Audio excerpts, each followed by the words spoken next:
Hi, Bill Russell from CrossFit Cleveland in Rocky River, Ohio, here with your workout details for Saturday, April 25th. You're going to start out with a 10-minute warm-up. You're going to do a down ladder of windmills, butt kickers, air squats, planked shoulder taps, press or push presses, and bent over rows, single arm, right and left. So it's 10 reps of each, 8 reps of each, 6 reps of each, 4 reps of each, and 2 reps of each. If you get that done within 10 minutes, go back up and start over.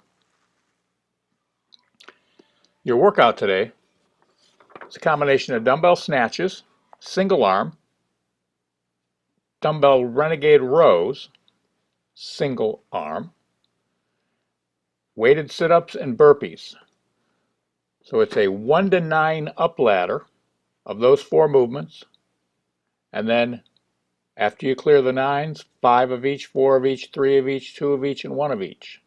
And that's of dumbbell snatches, right and left, and you'll alternate each rep placing the dumbbell or kettlebell on the floor before switching hands. Do not switch on the way down. So if you snatch with your left, you're going to set the weight back down on your left and then pick it up with your right. Then it's dumbbell Renegade rows, alternating with 1 dumbbell. Your right, and then walk over and then do it with your left. That's equal to 1 rep. So on your set of 9, you'll do 9 snatches with your right, 9 snatches with your left alternating, and then on the Renegade rows, you'll do 9 reps on each arm alternating. Third movement is weighted sit-ups, but you'll do twice the number required each round. So that's 18 in that set of 9. And then burpees. So you'll do 1 of each, 2 of each, 3 of each, 4 of each, 5 of each, all the way up to 9. And then 5, 4, 3, 2, 1. Again, doubling the number of your weighted sit-ups. And your cool down is a 1 mile run for time. If you can post or record your time for both the workout and the 1 mile run, either on our Facebook fan page or on our website. So set a clock and 3, 2, 1, go.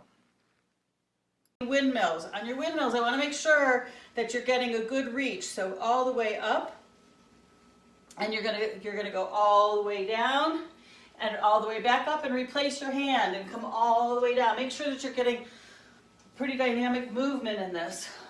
All right. Right, left is 1 on those. Butt kickers. Just get your legs up and down. Right, left is 1. If that's too much for you, step it back. Just get moving. All right. Get the blood flowing. Here's a demonstration of a squat. For a squat, you're going to take your feet hip distance apart, and you're going to take your feet and just slightly point it out rather than just straight forward. You're going to take your feet out, keeping your chest up. Again, I like to keep my arms up. That was a good reminder to look up, chest up. You're going to sit below parallel and then straight back up. Okay, so a couple more of those so that you can see. Chest is up, below parallel, all the way up, squeeze. This is the top, all the way back down. Don't short it here. Get that squeeze in. Shoulder taps, right and left, is 1 rep. Do it from that same top of the push-up position. Stay nice and square, nice and hollow. Right and left is 1. So that's 1, 2, 3, 4. Not so bad if you're doing 10 or 20, but if you do 100, you'll feel it. Hi, I'm going to demonstrate presses and push presses for you today. So I'm going to show you some different variations you can use in the house, but I happen to have 15 pounders right here. So with these, you want your feet right under your hips, and the dumbbells should be right on your shoulders. A strict press, and you want to keep your elbows in. A strict press, I'm just going to press straight up, and it's straight over my head. I'm not out front, we're out here, but you should be able to see your ears as what I would call looking through the window. So a strict press is right there, trying not to arch your back. I'm going to also show you using some household items that will work as well. So this is just a detergent. I'm just going to keep it right here, right in front of me, and same thing, straight up overhead, so that I'm full extension and my head is peeking through the windows, behind my ears. Right, like that. You can do that with anything. We also have a vinegar. This one's not open, so it's a little bit of weight. If you have any of these and you wanted to fill them with sand or pebbles, you can make your own. This might be one of my new favorite items I have, is just a bag, a Lululemon bag, doesn't have to be Lululemon, filled with books. And you can fill them with heavy books or not. Again, same thing, right here and all the way up. If you're gonna do a single arm, say you only have one dumbbell, or you wanted to use the bag one, you could keep it here, again, keeping your elbow in and straight up. You can do that with a dumbbell, same thing, straight up. I'm going to demonstrate dumbbell push presses for you. So very similar to the press, your weights are on your shoulders. I'm just going to take a little dip of into my knees, and I'm just going to push up. I'm pushing my heels into the ground, and I'm opening my hips at the top, and my arms are fully extended. Dip and a drive. Again, making sure that that weight is going straight up and not out in front of you. An example with our household items, again, using your legs, dip and drive. This is a perfect thing if you had a heavy bag of dog food. You could be doing that same thing. It's a dip and drive. Thinking about if you're putting something heavy on a shelf, this is the movement that you would use to safely do that. I'm going to demonstrate a bent over row. I'm going to use a kettlebell. You can use a dumbbell. I'm going to start out, I have my staggered stance. I'm going to pick up the kettlebell. I like to lean forward into my forward knee with my shin perpendicular to the ground, so the weight is directly underneath my shoulder. And then I'm going to just pull up and back down. Up and back down. I'm going to keep my elbow in nice and close to my body. You can also do what's named a Pendlay row after the late great Glenn Pendlay. With that, instead of staying nice and strict, you give a little bit of a drive out of your feet to get the kettlebell moving. It's a little more explosive. So I'm not picking up my shoulders, I'm not changing my body angle. I'm driving into the floor, popping up and back down, and keeping my elbow nice and close and focusing on starting this movement in the muscles in my back. Okay? If I keep my elbow close, my lats get worked, because your lats help to extend your shoulder. Okay? So don't flare it way out to the side, keep it in nice and close. If you don't have a kettlebell or a dumbbell, you can get creative. Here's our bottle of laundry detergent. Same position, forward, front. I'm going to just row, squeezing my shoulder blades together and then pulling up. Think more about muscles in your back than in your arms. So after your required number of reps, you'll switch into the other side, get in that similar position, chest up and row. If you don't have a heavy bottle of laundry detergent, if you have a rucksack or a gym bag, that'll work as well. So just get creative. If you're working out of your house and you don't have proper equipment, you even go out and get a toolbox, fill it with a bunch of stuff, same position, up and down. One arm dumbbell snatch. I'm using a 15-pound. You could use whatever you have. You're just going to keep you're going to bring your weight right below your knees. Your chest is up, your back is tight. And I'm just going to think about if you're starting a lawnmower, you're going to pop it all the way up and down. You notice I got my hips all the way open on that. And when you bring it back down, Just be careful keeping it nice and close to your body.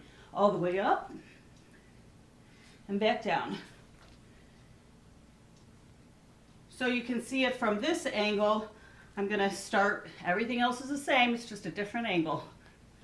Up and down. Up and down. Sometimes there's a requirement to switch hands, going every other hand, or even a requirement to go to the ground. These are my examples. So if I'm switching out my snatch each hand and I'm not going all the way to the ground, it's going to look like this. Up and then back down. Okay, switching your hands. If there's a requirement to hit the ground each time, you're going to bring it all the way back down to the ground right here and up and switching it out. Always remember to keep your chest up, you're opening your hips all the way, and thinking about pushing through the ground as you're shrugging up and pulling yourself under that weight. Our standards at CrossFit Cleveland are that when you're switching, you're not switching mid-air, when it's on the ground, you're gonna switch on the ground. So not as you're coming down, all right? So here's my up, release, and up. The reason we do that at CrossFit Cleveland is that we are separating the eccentric from the concentric movement. If you are using a bumper plate for your snatches, again, I would hold it right here at the 10 and the 2. You're gonna come all the way to the ground and you're gonna straight up. Make sure you're keeping that weight nice and close to you. No matter what it is that you're using, you're gonna keep it nice and close. So from the side, you can see I'm pulling it up and then I'm bringing it right back down. I'm not letting it come away from me at all. If your weight's a little bit heavier, you might do what we would call a power snatch. So everything's the same, except you're gonna pull yourself underneath it and stand. Then bring it back all the way down. Just like if you had a barbell, you're gonna reset yourself. Remember, back is tight, chest is up, head is neutral, right here, and up, and you're opening your hips all the way up at the top of that movement. If you're using a detergent or something else, the movement doesn't change. It's a little bit different, maybe a little bit awkward. Right here and up. There you go, back down. So the detergent is moving, so that's probably not your best option, but if it's your only option, then have at it. If you're doing snatches with your gym bag, you can load it with some books. I would also pad it with some pillows or, you know, anything soft so that the books aren't moving around. You can see my bag is pretty packed. So what I'm gonna do with these, the movement is the exact same. I'm just gonna think about if you had a sandbag, it would be the same exact thing. I'm gonna open up all the way and bring it back down. Heavier weights. Okay, just so you can see it on the side here and down. If you have a ball or you borrowed a slam ball from us, again, the same movement applies. Starting right down here or if right here, either way, you're gonna come up and under. Reset, bring it back down. Again, I'm not letting, even though it's light, I'm not letting it come away from me. I'm practicing keeping that weight close to me. I'm concentrating on pushing through your heels, opening your hips, getting your elbows high and wide before you pull yourself under. I'm going to demonstrate a Renegade row with a pair of dumbbells. I'm going to start out in the top of the plank position and row right and row left. Keeping your elbow in close and trying to get to the head of the dumbbells to be making contact with your body. Initiate that movement in your scaps, in your back. Squeeze those muscles first and then pull with the arms. If that's too difficult, you can do it off your knees. Just keep a nice flat back. Row right, row left. right, row left. Typically, right and left equals 1 rep. I'm going to start with sit-ups. So if you have an ab mat, you can use your ab mat. Remembering, you can frog your legs and shoulders all the way to the ground and sit all the way up. If that's too hard, you can move your feet away or even up, and you can do the sit-up that way, or you can do a crunch. I'm going to show you a couple different versions of a burpee. So we do a chest to ground. So you're just going to come down, get your body to the ground, push up. Think about getting your feet nice and wide so you can stand up and jump. If that's too much for you and you want to, that pop back and pop forward is too much, just step it back. Anything you can do, just step it back, come on down, right? And then step it wide again, nice and wide. Give me a little pop.